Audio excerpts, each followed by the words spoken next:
अब हम देखते हैं अध्याय 10 ऊंचाई एवं दूरी।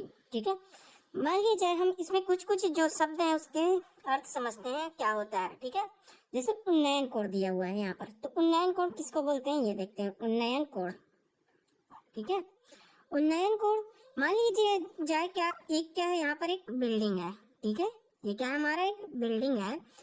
आप यहाँ पर खड़े होके देख रहे हैं, इस बिंदु से खड़े होके देख रहे हैं, बिल्डिंग से कुछ दूर पर आप खड़े होके देख रहे हैं। ठीक है, तो इस ऊपर सीढ़ी को आप देख रहे हैं। ठीक है, ऊपर सीढ़ी को देख रहे हैं। ठीक है, तो जो ऊपर सीढ़ी को देख रहे हैं और ये जो क्षैतिज रेखा है उसी को क्या कहते हैं, उन्नयन कोण कहते हैं। ठीक है, इसको क्या कहते हैं, ये क्या है हमारा दृष्टि रेखा और ये क्षैतिज रेखा के बीच बनने वाला कोण का क्या कहलाता है, उन्नयन कोण कहलाता है। ठीक है, अब उन्नयन कोण में और मैं बात करूं तो क्या होता है, देखो जैसे जैसे अब हम नजदीक से आगे देखेंगे तो हमें ज्यादा ऊपर देखना पड़ेगा, ज्यादा ऊपर देखना पड़ेगा, तो उन्नयन कोण का मान क्या होता है, ज्यादा होता है। ठीक है, ये वस्तु है और यहाँ पर जिस इस बिंदु को क्या बोलेंगे, पाद बिंदु जी। ठीक है जी, जहाँ वस्तु टिका हुआ है या जहाँ पर वस्तु है उसको क्या बोलते हैं, इस बिंदु को पाद बिंदु कहते हैं। ठीक है, तो जैसे ही मैं क्या किया, इस पाद बिंदु के नजदीक आया तो क्या हो गया, हमारा उन्नयन कोण के मान क्या हो गया, बढ़ गया। देखो ये कम था पहले, अब क्या हो जाएगा, बढ़ जाएगा। और जैसे जैसे हम पाद बिंदु से दूर जाते हैं तो ये क्या होता है, थीटा का मान क्या होता है, कम होता है। मतलब हमें यहाँ पर आएंगे तो ज्यादा ऊंचा करके देखना पड़ेगा सर को, यहाँ पर आएंगे तो थोड़ा कम ऊंचा करके देखना पड़ेगा। मतलब यहाँ पर कोण मान क्या होगा, थीटा का मान कम होगा। ठीक है, उन्नयन कोण का मान क्या होता है, कम होता है। बिंदु से क्या आने पर, नजदीक आने पर, वस्तु से नजदीक आने पर क्या होता है, उन्नयन कोण का मान क्या होता है, बढ़ता है। और दूर जाने पर क्या होता है, उन्नयन कोण का मान कम होता है। अब देखते हैं अवनमन कोण क्या है।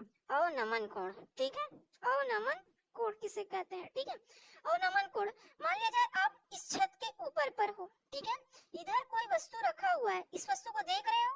ठीक है, तो ये क्या रेखा कहलाएगा, दृष्टि रेखा। और ये क्या है, हमारा एक क्षैतिज रेखा। क्षैतिज रेखा यहाँ पर क्या, कहाँ बन रहा है, वस्तु से ऊपर बन रहा है। ठीक है, तो ये जो कोण होता है क्या कहलाता है, अवनमन कोण कहलाता है। ठीक है, तो यहाँ पर अवनमन कोण क्या होगा, ये होगा।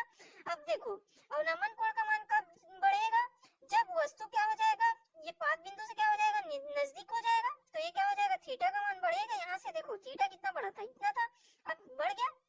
तो क्या होता है, नजदीक आने पर क्या होता है, बढ़ता है अवनमन कोण का मान। और वस्तु का दूर होने पर क्या होता है, अवनमन कोण क्या होता है, कम होता है। ठीक है, अवनमन कोण कम होगा, जैसे दूर चला गया तो ये यहाँ से यहाँ तक ही बनेगा थोड़ा सा।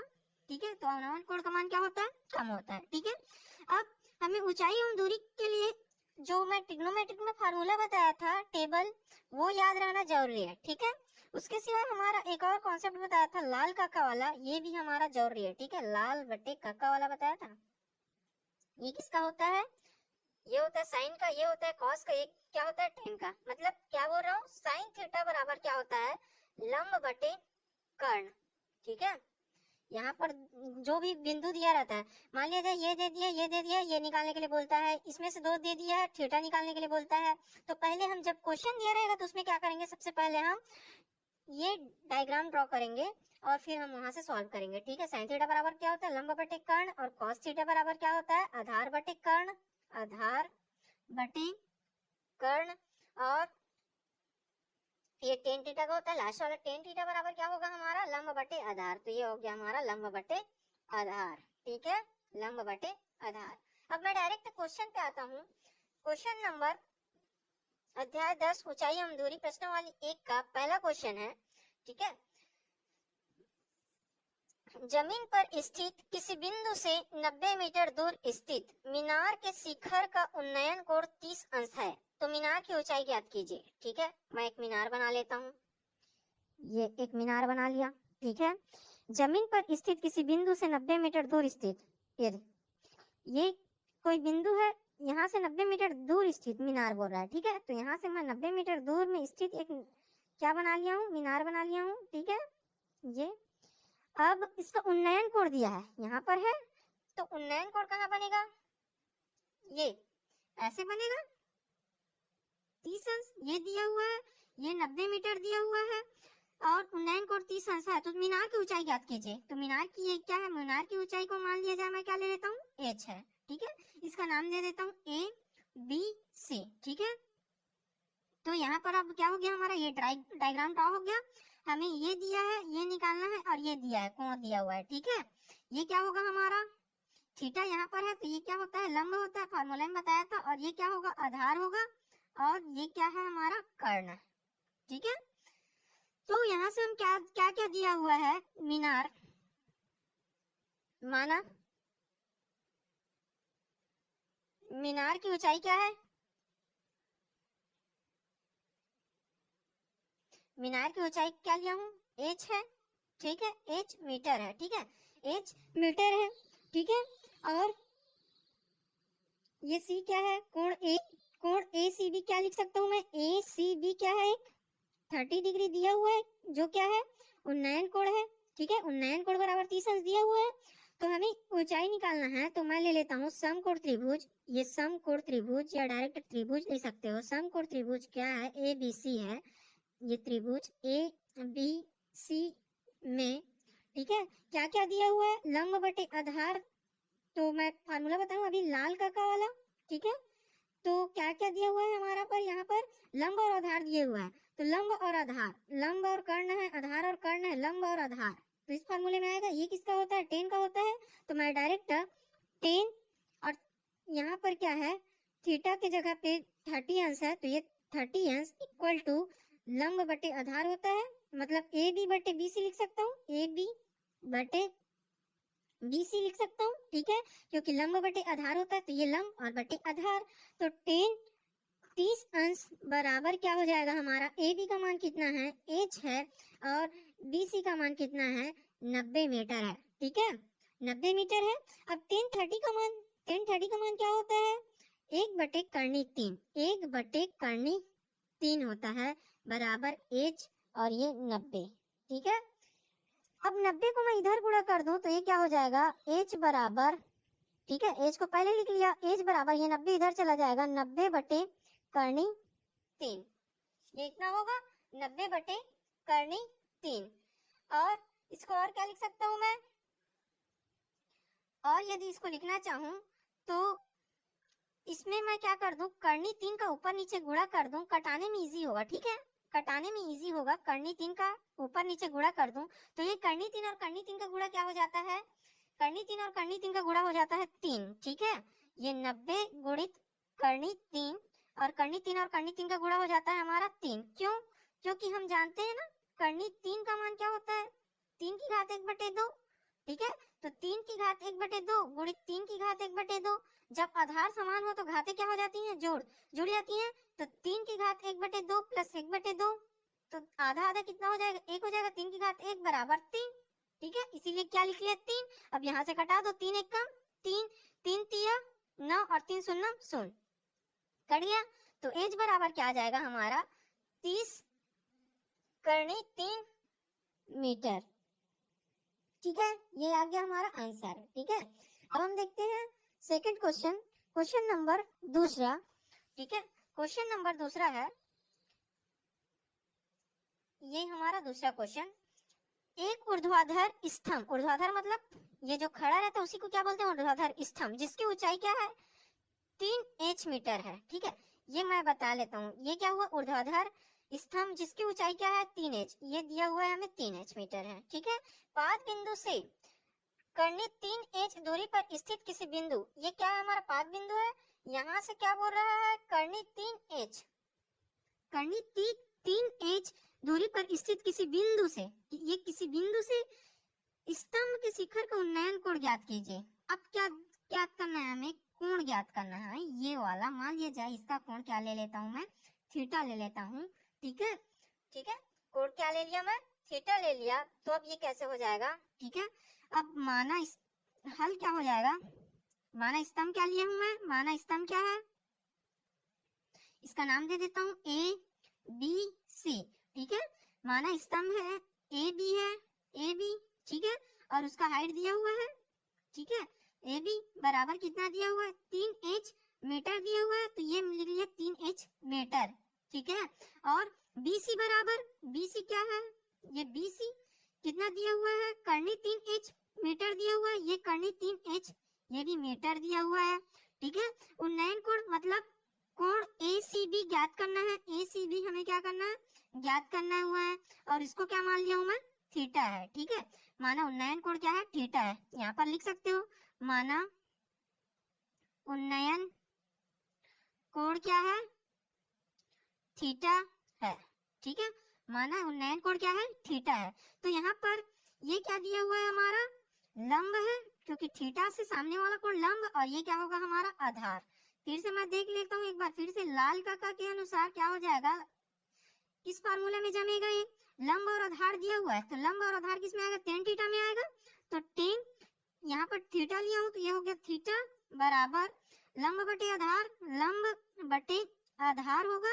ठीक है, लंब बटे आधार, और ये क्या दिया है, लंब क्या है, ए बी है, तो ए बी, और बी सी है तो ये बी सी। ठीक है, हो गया। अब हम वैल्यू रख देते हैं, टेन थीटा का theta equal to A B का मान का कितना है, 3h, और ये कितना है, करनी 3h। ठीक है, h और h कट जाएगा, और यहाँ से देखो 3 और करनी 3, इसको और मैं क्या लिख सकता हूँ, करनी 3 ऐसे लिख सकता हूँ, बटे करनी 3, क्योंकि करनी 3 और करनी 3 का गुणा क्या होता है, करनी 3 होता है। क्यों, ऐसे कटा दूंगा मैं। ठीक है, तो ये क्या आ गया हमारा, करनी 3। अब टेन थीटा बराबर क्या आ गया, करनी 3। ठीक है, और हमें क्या निकालना है, थीटा का मान निकालना है। उन्नयन कोण ज्ञात कीजिए बोले, तो उन्नयन कोण, अब करनी 3, टेन में किसका मान होता है, ये देखो, टेन में किसका मान होता है, टेन थीटा बराबर टेन करनी किसका मान होता है, टेन ये होता है 60 अंश का मान होता है। ठीक है, तो टेन टेन कट गया दोनों साइड से, थीटा बराबर क्या आ जाएगा हमारा, थीटा बराबर आ जाएगा हमारा ये 60 अंश। यही क्या है, हमारा उन्नयन कोण है, क्योंकि उन्नयन कोण को हम क्या लिए थे, यहाँ पर थीटा लिए थे। ठीक है, तो उन्नयन कोण का मान पता चल गया। अब हम देखते हैं नेक्स्ट क्वेश्चन, क्वेश्चन नंबर 3। ठीक है, हम पहले क्या करते हैं, सिर्फ डायग्राम बनाते हैं, डायग्राम बन गया तो आसान हो जाता है क्वेश्चन। ठीक है, अब हम देखते हैं नेक्स्ट क्वेश्चन, क्वेश्चन नंबर 3 है, एक पतंग भूमि से 60 मीटर ऊंचाई पर उड़ रही है। मान लिया जाए ये पतंग है, तो भूमि से कितने मीटर ऊंचाई पर उड़ रही है, 60 मीटर ऊंचाई पर उड़ रही, तो ये क्या हो गया हमारा, 60 मीटर ऊंचाई पर।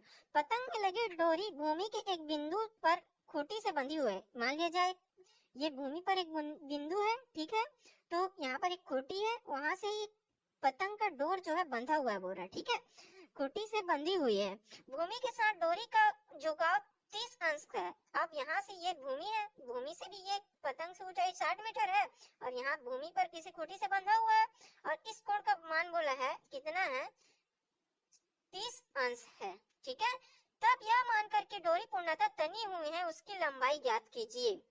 तो अब हमें क्या, इस ये है पतंग की डोरी ना, ठीक है, ये पतंग की डोरी है, तो इसको हमें क्या करना है, निकालना है। मान लिया जाए पतंग की लंबाई क्या है, माना डोरी की लंबाई क्या है, एल है। ठीक है, तो ये एल, माना पतंग की डोरी की लंबाई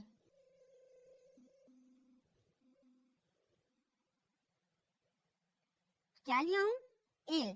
ठीक है, पतंग की डोरी की लंबाई क्या है, एल है। ठीक है, उन्नयन कोण दिया हुआ है, मान लिया जाए ये ए है, ये बी है, ये सी है। ठीक है, पतंग की ऊंचाई दिया हुआ है, कितने ऊंचाई पर है,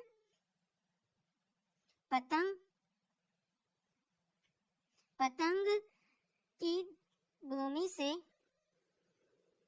ऊंचाई क्या है, हमारा ऊंचाई क्या है, ए बी है, ए बी बराबर कितना दिया हुआ है, 60 मीटर दिया हुआ है। ठीक है, और ये उन्नयन कोण दिया हुआ है, ए सी बी बराबर क्या दिया हुआ है, ए सी बी बराबर क्या दिया हुआ है, उन्नयन कोण, ये 30 अंश दिया हुआ है। ठीक है, अब ये क्या होगा हमारा, थीटा के सामने वाला ये क्या होगा, हमारा लंब होगा, ये आधार होगा, और ये क्या होगा, हमारा एल जो है कर्ण होगा। अब हमें क्या निकालना है, कर्ण निकालना है। तो कर्ण का किससे संबंध बनता है, लाल बटे काका के अनुसार देख लेते हैं फिर से, लाल और बटे काका, तो हमें लंब दिया है और कर्ण दिया है, तो लंब और कर्ण तो साइन थीटा वाला यूज करना पड़ेगा, क्योंकि पहले वाला क्या होता है, साइन थीटा होता है। तो अब यहाँ से समकोण त्रिभुज किससे, समकोण त्रिभुज ए बी सी में, ठीक है, क्या हो जाएगा, साइन, ये 30 अंश दिया हुआ है, 30 अंश। ठीक है, वहां 10 क्यों ले रहा था, क्योंकि वहां पर क्या दिया था, लंब और आधार दिया था। यहाँ पर क्या दिया है, लंब और कर्ण दिया है, इसलिए साइन। यहाँ पर फार्मूला को लिख लो, लंब कर्ण दिया है।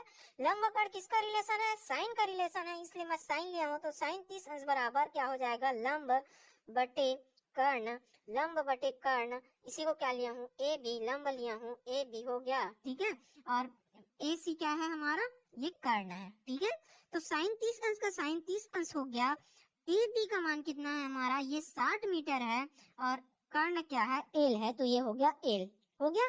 अब साइन 30 अंश का मान कितना होता है, आपको याद होगा, ये होता है 1/2, और ये 60 का 60, और ये एल का एल। एल का गुणा इधर करूंगा एक के साथ, तो ये हो जाएगा एल बराबर, ये 60 का गुणा इधर होगा तो 60 गुणित 2 हो गया इतना।